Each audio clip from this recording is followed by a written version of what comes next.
কথা ইনজেকশনের মতো ফুটে যায়। আমি এমনি গাল খাওয়া বক্তা, আর আমি পরোয়া করি না। আমি কালকে বসিরহাটের কাছে ছিলাম, জায়গাটা কোন কি নাম গো যেখানে ছিলাম? স্বরূপনগর। কালকে ছিলাম। আমি কালকে বলেছি শোনো, ফেসবুকে গালি দেওয়া খুব সহজ, ঠিক কি না? খালি লেখে ছেড়ে দিয়া, ইয়াসিন হারামখোর, এটা লেখে খালি ছেড়ে দিয়া। কিন্তু বাপের হিম্মত থাকলে স্টেজে এসে কোনোদিন গালি দিবি, তবে দেখব। স্টেজে এসে গালি দাও, তবে দেখব। আপনাদের এই কলকাতায় বাগুইয়াটি বলে একটা জায়গা আছে না, ওইখানে এক হারামের আওলাদ থাকে মুসলিমদের, নাম বলছে আমি মুসলমান, কিন্তু তাকে যে মুসলমান বলবে তার ঈমান চলে যাবে। তার নাম হচ্ছে নাজিয়া ইলাই খান। প্রতিনিয়ত দাড়ি টুপি ইসলাম কোরআনকে গাল দিচ্ছে, প্রতিনিয়ত। দেখে সে একটা ভিডিও করে বলেছে এই মৌলী সাহেবকে আমি চর মারবো। আমি বলেছি আমার পাটা তোর উপরে চেপে গেলে তুই তলায় চলে যাবে, আমাকে কি করে মারবি তুই? আমার 80 কিলো ওজন, তার উপরে পড়ে গেলে তলায় চলে যাবে। আর ও বলছে হুজুরকে মারবো, আমি আমাকে মারবে পেলে। তোকে যদি আমি পাই তোকে জুতোর মালা পরাবো, আমার জুতোটার মালা তৈরি করে পড়াবো। তোর কত বড় হিম্মত আছে? আমি বলেছি চ্যালেঞ্জ দিলাম, আবার আমি বারাসাত থেকে চ্যালেঞ্জ দিচ্ছি ওই বাগুইয়াটির হারামের আওলাদকে, যদি হিম্মত থাকে তোর যতগুলো মিডিয়া আছে বস করা, কলকাতার যে কোনো স্টেডিয়ামে বস করা, আর আমার যতগুলো মিডিয়া আছে পশ্চিম বাংলায় আমি সাথে করে ডেকে নিয়ে যাব। লাইভ চলবে, ভারত, বাংলাদেশ, পাকিস্তানের লোক, হিন্দিতে, উর্দুতে, বাংলায়, যেটাতে আমার সঙ্গে ডিবেট করবি কর। আমি 10 মিনিট সময় নেব না, 10 মিনিটের ভেতরে প্রমাণ করাবো তুমি মুসলমান নও। এটা চ্যালেঞ্জ আমার। 10 মিনিট সময় লাগবে না আমার প্রমাণ করাতে। বড় কষ্ট লাগে কার ঘরে? মুসলমান। অথচ আপনি একটা অমুসলিম ভাইকে গালি দিচ্ছেন। কেন গালি দিচ্ছেন? কোরআন শোনায়, ওয়ালা তাসুব্বুল্লাযীনা ইয়াদউনা মিন দুনিল্লাহি ফায়াসুব্বুল্লাহা আদওয়াম বিগাইরি ইলম। হে আমার নবী, পৃথিবীর মানুষকে বলে দাও, মুমিনদিকে বলে দাও, তোমরা কারু দেবদেবীকে গালি দিও না। যারা আল্লাহ ব্যতীত অন্য দেবদেবীর উপাসনা করে তাদের ধর্মকে, তাদের দেবদেবীকে গালি দিও না। অজ্ঞাত অবস্থায় সে তোমার আল্লাহকে গালি দিবে। আমি মুসলমান হয়ে আমি আমার সমাজের লোককে আমার ধর্মটাই বুঝাতে পারলাম না, আপনি অন্য ধর্মকে গালি দিচ্ছেন। সবাই কোরআনকে বিশ্বাস করেন তো? হাত তুলে বলুন তো ইনশাআল্লাহ। কোরআনকে আপনি বিশ্বাস করেন, আর আমি প্রমাণ দিয়ে যাচ্ছি মুসলমান মুখেতে বলে আমি কোরআনকে বিশ্বাস করি, আমলেতে কোরআনের কতগুলো অস্বীকারী মুসলমান, এটা আমি আজকে এই বারাসাতে প্রমাণ দিয়ে যাব।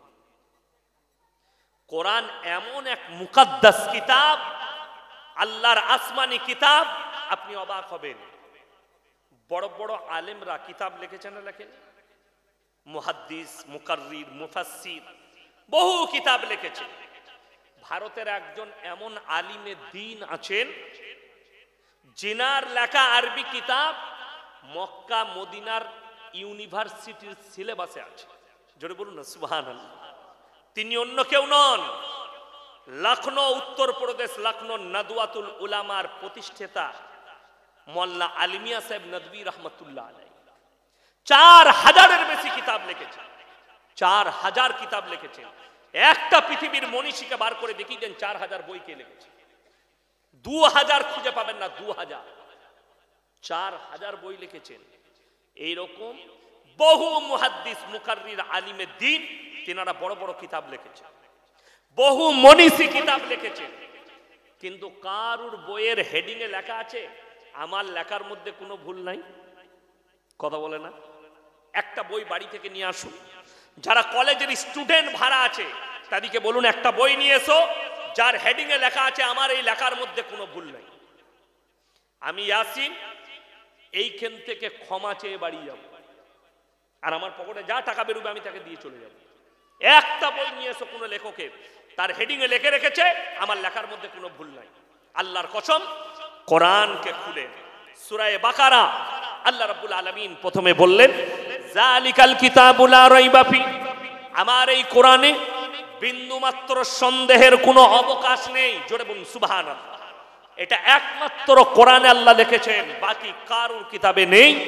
আল্লাহ বললেন আমার এই কোরআনে বিন্দুমাত্র সন্দেহের কোনো অবকাশ নেই। এরপরে ডোজগুলো দুবার আমি বুঝিয়ে দিচ্ছি মুসলমান কিভাবে অস্বীকার করে।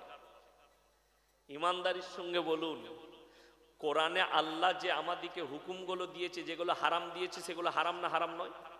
যেগুলো হালাল বলছে ওগুলো হালাল না হালাল নয়? হালাল। এটা মুসলমান বিশ্বাস করে। কিন্তু ভেবে দেখুন, সুদ খাওয়া হারাম না হালাল? হারাম তো। তাইলে আশা করি আপনাদের এখানে কোনো সুদখোর মুসলিম নাই। কথা বলে না? আছে? এরপর বুঝাই, কোরআনে বলেছে ওয়াহাল্লাল্লাহুল বাইয়া ওয়া হাররামার রিবা, তোমাদের জন্য সুদকে হারাম করেছি, ব্যবসাকে হালাল করেছি। আপনি যখন এটা জেনে শুনে সুদ খাচ্ছেন, এই লোকটা আল্লাহর সঙ্গে যুদ্ধ ঘোষণা করলো না করলো না? কথা বলেন। যুদ্ধ ঘোষণা, এই লোক আর মুমিন থাকবে? কথা বলেন, মুমিন থাকবে? অথচ দুঃখ, আমাদের দেশে মদ খেয়ে মসজিদে ঢুকা যায় না, গাঁজা খেয়ে ঢুকা যায় না, কিন্তু সুদ খেয়ে নামাজ পড়া যায়। ঠিক বললাম না? গায়ে আতর লাগিয়েছে। কি আতর লাগিয়েছিস বে? জান্নাতুল ফিরদৌস। বাবা, ওই জান্নাতুল ফিরদৌসে ঢুকবে। কাজ কি করে? সুদ খায়। আতর জান্নাতুল ফিরদৌস, কিন্তু ওর ভেতরটা গুয়েতে ভরা, পায়খানায় ভরা, রগে রগে পায়খানা ঢুকে আছে। রাসূলের হাদিস শুনেলেন, কেউ যদি 1 টাকা সুদ খায়, নিজের মায়ের সঙ্গে 36 বার জিনা করার সমান পাপ হবে। নাউজুবিল্লাহ বলে। যে লোক সুদ খাচ্ছে, সে নিজের মায়ের সঙ্গে কতবার প্রত্যেকদিন জিনা করছে সে নিজে অনুভব করে।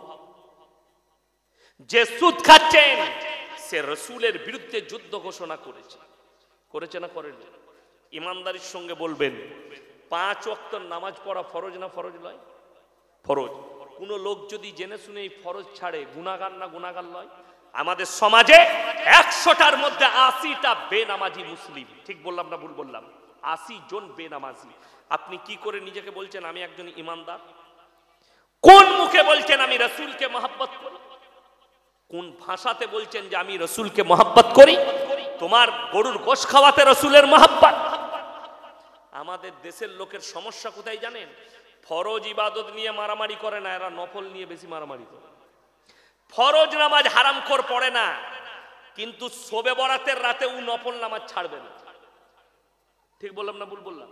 এ আসছে শবে বরাত, সারা রাত এই বারাসাত, আপনার খিদিরপুর, মিটিয়া বুরুজ, হাওড়া রানীহাটি, কিছু যুবক আছে হারামখোর, জীবনে নামাজ পড়ে না, কিন্তু শবে বরাতের রাতে গুটকা খায় আর বাইক নিয়ে ছুটে বেড়ায়। আর ঘরের লোক জানছে, ওরে বাপ রে, আমার বেটা সারা রাত নামাজ পড়ে। কিছুই না, কিয়ামতের দিনে দেখবি খালি।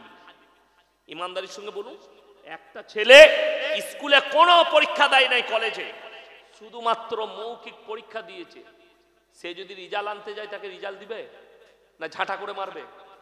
তো তোমাকে যদি কবরে জিজ্ঞেস করা হয় ফরজ নামাজ, ওইটা খালি পড়তে পারি না, তবে কি করে এনেছিস? খালি শবে বরাতের রাতে 75 রাকাত নামাজ পড়েছি, তোকে বলবে তোকে কাবাব শাকা করবো, রেডি হ। ওইটা নিয়ে কি করবি? আমাদের সমাজের অবস্থা এটা, ফরজ ইবাদত করবে না, অথচ রাসূল বলেছেন যার নামাজ নাই তার মধ্যে ইসলাম নেই। এটা রাসূলের হাদিস। কোরআন খুলে নেন। অনেক সমাজের লোক বলে আমি নামাজ না পড়তে পারি, বারাসাতে চায়ের দোকানে বসে বলে আমি নামাজ না পড়তে পারি, আমার মতো ভালো লোক পাবি। এই মাল আছে না? না, গাদা আছে আমাদের। নামাজ পড়ে না, রোজা রাখে না, কিন্তু সে বলছে গায়ের মধ্যে ভালো আমি। তুমি কেমন ভালো আর কতটা কামিয়াব হবে কোরআনকে জিজ্ঞেস করো। কোরআন বলে দিবে তোমার জন্য তুমি কতটা কামিয়াবি লাভ। নাম্বার 1, কিয়ামতের দিনে 2টো রাস্তা বের হবে। একদল জান্নাতি জান্নাতে প্রবেশ করবে, আর একদল জাহান্নামী জাহান্নামে যাবে। কোরআনে আছে, আল্লাহ বললেন হে আমার নবী, জান্নাতীরা তাদেরকে দাঁড় করাবে। কি বলে? ফি জান্নাতি ইয়াতাসাআলুনা লিল মুজরিমিনা মা সালাকাকুম ফি সাকার। এই দাঁড়াও দাঁড়াও দাঁড়াও দাঁড়াও, তোমরা জাহান্নামে যাচ্ছ কেন? তোমরা বলতে আমরা ভালো লোক, আমরা ভদ্র লোক, আজকে জাহান্নামে যাচ্ছ?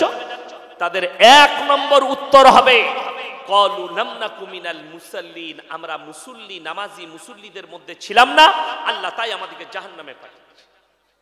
ক্বালু লাম নাকু মিনাল মুসাল্লিন, আমরা নামাজি মুসল্লি ছিলাম না, আল্লাহ তাই আমাদেরকে জাহান্নামে পাঠিয়েছে। আজকে শুনেলেন কোরআনের কাছ থেকে আপনার সম্পর্ক ছিন্ন। প্রত্যেকটা মুসলমান নরনারীর জন্য দ্বীনি শিক্ষা অর্জন করা ফরজ না ফরজ নয়? ফরজ। এটা জানে। আর আমি চ্যালেঞ্জ ছুড়ে বলে গেলাম, গোটা বারাসাতে 100টার মধ্যে 80টা মুসলমানের কাছে দ্বীনি শিক্ষা নাই। ঠিক না ভুল? ঠিক। এই ইমাম সাহেব, আপনি ইমাম তো? ইমাম সাহেব কোথায়? আচ্ছা, উনি ছিলেন, চলে গেছেন। এই মসজিদে আমার মনে হয় এই পাড়ায় বেনামাজি একটাও নাই। কত বুঝতে পারেন? এই 24 পরগনার হাওড়া হুগলির রোগ জানেন? এই রোগটা আমি সারাতে লেগেছি। কি রোগ? এরা নামাজ পড়ে না, কিন্তু বছরে একটা করে জলসা দিবে, দিয়ে জান্নাতে যাবে। এত সহজ জান্নাত কেন? ওরে বাপরে, বর্ধমান থেকে হুজুর এনেছি, হুজুর যা দোয়া করবে জান্নাতে এমনি ঠেলে ঢুকে যাবে। তোর হুজুরও মার খাবে, তুইও খাবি। এই সমস্যার সমাধান কি করে হবে আল্লাহ ছাড়া কেউ জানে। সমাজ ধ্বংস হয়ে গেল। ওই আমাদের সমাজ এখন জলসা চলছে, হারাম হালালের বায়ান নাই, দিন বদ্দিনের বায়ান নাই, কুফরির বায়ান নাই, সমাজ কিভাবে ধ্বংস হচ্ছে তার বায়ান নাই। আছে কি? খালি অমুক পীরের গল্প, দাদর গল্প, চাচার গল্প, নানার গল্প দিয়ে জলসা শেষ।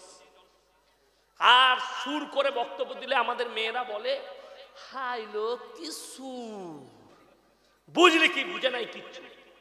আর হুজুর আপনার সুর দিয়ে জলসা করছে, সুরে জলসা শেষ। বুঝলি কি? হুজুর বুঝি না কিছু, হুজুরের গলাটা ভালো ছিল। ওই কিছু হুজুর বেরোইছে হারামখোর, 2 ঘন্টা বায়ান করছে, 1 ঘন্টা গজল পড়ে কাটিয়ে দিচ্ছে। গজল পড়ে কাটাচ্ছে। সমাজ গজলের দ্বারা কি পাবে? সমাজ গল্পের দ্বারা কি পাবে? আমার আব্বা কিভাবে আলেম হয়েছে আমি ওই গল্প শোনাতে আসবো আপনাকে? ওই গল্প শোনানো আমার প্রয়োজন নাই। আমার আব্বার জন্য তারুফ করিয়ে দিলেন আমার আগের বক্তা, ইনি মোল্লা শওকত আলী সাহেবের ছেলে।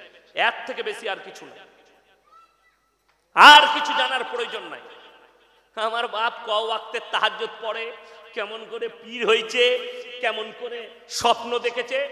ওই স্টেজ এটা লোকদিকে বুঝাবার। আর কিছু বক্তা এটাকে গল্পর জায়গা বানিয়েছে। সমাজকে নামাজের দাওয়াত দেয় না, রোজার দাওয়াত দেয় না, ফরজ নামাজটা বুঝাতে চাই না, হারাম হালালটা বুঝাতে চাই না। আজকে কম ধ্বংস হয়ে গেল হারাম হালাল না বুঝার কারণে। আর এই জলসার স্টেজগুলো গল্প আর সুরে ভরে গিয়ে কি ক্ষতি হলো? ক্ষতি একটাই হলো, এই জলসার ফায়দা কিছু হয়নি, বেঈমান কাফেররা আপনার মাথায় চেপে বসেছে। তা না হলে আমার আব্বাজি 55 বছর জলসা করছে। মেদিনীপুরে এক জায়গায় মরহুম গোলাম আহমদ মুর্তজা সাহেব, আল্লাহ জান্নাতি করুক, চিনেন না? চিনেন না? নাম শুনেননি? বর্ধমানে আমাদের বাড়ির কাছে মেমারিতে। আর আমার আব্বাজি দুজন মিলে মেদিনীপুরে জলসা করতে গেছি। কিছু ভণ্ড পীরের লোকরা বেরিয়ে জেনারেটর ভেঙে দিয়েছিল, স্টেজ ভেঙে দিলে এদের বক্তব্য শোনা যাবে না। মাঠে মাঠে 15 কিলোমিটার হেঁটে গিয়ে ট্রেন ধরে দুজন বর্ধমান গিয়েছিল। 15 কিলোমিটার পায়ে করে হেঁটে গিয়েছিল স্টেশনে। বায়ান করতে দেয়নি। কেন? হাদিস কোরআনের বায়ান চলবে না, বাপ দাতর গল্প বলতে হবে শুরু করে। ওই গল্পটা ভালো লাগে। এই মেদিনীপুরে এক জায়গায় জলসা করছি, হুজুর পাখির গল্প ধরেছে। পাখির, সে পাখি উড়িয়ে যাচ্ছে মামা, বাসাতে 3টে ডিম পেড়েছে। পাখির গল্পই 2 ঘন্টা কেটে গেল, তাও পাখিটা উড়ে নাই। একজন মজমা থেকে বলছে হুজুর পাখিটা কখন উড়বে? বলছে পরের বছর উড়ব। দিয়ে জলসা শেষ। এই পাখির গল্পে সমাজ কি পাবে? এটা বাস্তব কথা বলছি, আল্লাহর কসম বলছি। এই গল্প ধরে আমি ছিলাম জলসায়, রাত 12টায় চেপেছে, 2টো পর্যন্ত পাখির গল্প। সমাজ কি পেলে তোমার পাখির গল্পের দ্বারা? তাকে বলতে পারলে না যে নামাজের গুরুত্ব কতটা, রোজার গুরুত্ব কতটা, হারাম হালালের গুরুত্ব কতটা। এই বায়ান না করে বাপ দাদর গল্প, পাখির গল্প, বাঘের গল্প, পীরের গল্প, এই করে জলসা শেষ। আর কম শেষ হয়ে গেল। আর আমাদের কম, আমরা তাকে স্টেজে ধরতে পারলাম না যে আমরা গল্প শুনতে আসিনি। বাপ দাদর গল্প পড়ে শোনাবেন, মোবাইলে বলে দিবেন ঘরে বসে আমার বাপ দাদর গল্প। আমরা ফেসবুকে শুনে নেব আজকে নামাজের কথা বলেন, আজকে রোজার কথা বলেন, আজকে কম কি করে বেঈমান কাফেরের হাত থেকে বাঁচবে এটা বলেন। আপনার বাড়ির কাছে কলেজ আছে, যদি হিম্মত থাকে প্রশাসন বাবুদিকে ডাকুন, এখানে বসে শুনবে। আমি বয়ান করে যাচ্ছি, আমি মৌলভী শওকতের বেটা, ইয়াসিন বুক ফুলিয়ে বলে যাচ্ছি, আজকে ধ্বংস হয়ে গেল কম। আর ইহুদি নাসারা খ্রিস্টানরা বড় কার্যকলাপ চালিয়েছে ভারতের মাটিতে, তারা কামিয়াবি লাভ হয়েছে। তা না হলে কলকাতার বুকে আপনার বারাসাত থেকে শুরু করে কলকাতা নিউ মার্কেট, কলকাতা আপনার পার্ক স্ট্রিট, যতগুলো জায়গা আছে, অমুসলিম ভাইদের থেকে, খ্রিস্টানদের থেকে হিন্দু আর মুসলিমদের ছেলেরা ক্রিসমাস বেশি পালন করেছে। যদি কোনো হিন্দু ভাইদের পণ্ডিত থাকে বাপের বেটা, আর যদি আমার কাছে স্টেজে এসে বলতে পারে না হিন্দু ধর্মে ক্রিসমাস আছে, আলহামদুলিল্লাহ, আমি তার শুকর আদায় করি। মুসলমান আমরা ঈসা নবীকে বিশ্বাস করি যে আল্লাহর পয়গম্বর, সবাই করবেন জোরে বলুন ইনশাআল্লাহ। Merry Christmas. এটা কি দিয়ে এলো? এটা কার লাগে? আরে এটা কি এমনি দিয়েছে? আমাকে হুজুর ভেবেছে, ও খেতে খেতে বায়ান করব। আমি পানি ছাড়া কিচ্ছু খাই না, আমার ইঞ্জিন গরম আছে, এমনি গরম লাগবে না, ঠান্ডা পানি আছে তো এখানে রেখেছি আমি। হ্যাঁ, তোমার চিন্তা নাই, তুমি বসো চুপচাপ, বায়ানটা শুনো খালি। আমি কি বীজ মেরে মেরে যাচ্ছি, তুমি বসে শুনো, তারপরে পরে বুঝবো। চা লাগবে না, আমার ইঞ্জিন গরম আছে না? নাই আছে, আমার ইঞ্জিন ঠান্ডা থাকে না, অসুবিধা নাই। তো আমি যেটা বলছিলাম, কি বললাম ভুলে গেলাম। ক্রিসমাস, তারা বলে মেরি ক্রিসমাস। হাজার হাজার মুসলিম যুবক যুবতী তারা মেরি ক্রিসমাস পালন করছে। আর এগুলো কোনো চাষিবাসী নয়, এগুলো কোনো কাজ করনেওয়ালা ছেলে নয়, এগুলো কোনো মেথর নয়, এগুলো মাঠে খাটা ছেলে নয়, সব কলেজ ইউনিভার্সিটি পড়ুয়া ছেলে মেয়ে। তারা গেইছে, তারা নগ্নতাকে বেশি পছন্দ করছে। আর পশ্চিমী দুনিয়াকে যারা ফলো করবে তারা নগ্নতাকে বেশি পছন্দ করবে। আর আল্লাহর কসম করে বলছি, ইসলাম নগ্নতা দেয়নি। যারা মনে করছেন এই মৌলবীরা মডেলিং জানে না, যুগটা মডেলিং, আল্লাহর কসম খেয়ে বলছি, তুমি যদি কলেজ স্টুডেন্ট হও, তুমি প্রফেসর হও, তুমি ইঞ্জিনিয়ার হও, আর তোমার যদি বাপের হিম্মত থাকে তুমি স্টেজে এসে আমার কাছে পাশে বসো, তোমাকে কেউ আঘাত করবে না।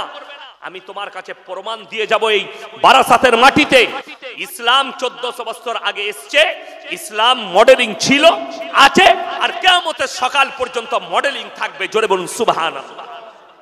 তার এক নম্বর প্রমাণ, এই বারাসাত থেকে যদি স্টার্ট করি, বারাসাত থেকে এয়ারপোর্ট, এয়ারপোর্টের রোড ধরে একবারই গিয়ে বালি ব্রিজ পার করে দিল্লি রোড, যতগুলো টাউন পড়বে, বিহার নয় দিল্লি পর্যন্ত, প্রত্যেকটা শহরে লাইসেন্সধারী মদের দোকান আছে না নাই? কথা বলেন। আচ্ছা, মদ খেলে লাভ আছে না ক্ষতি?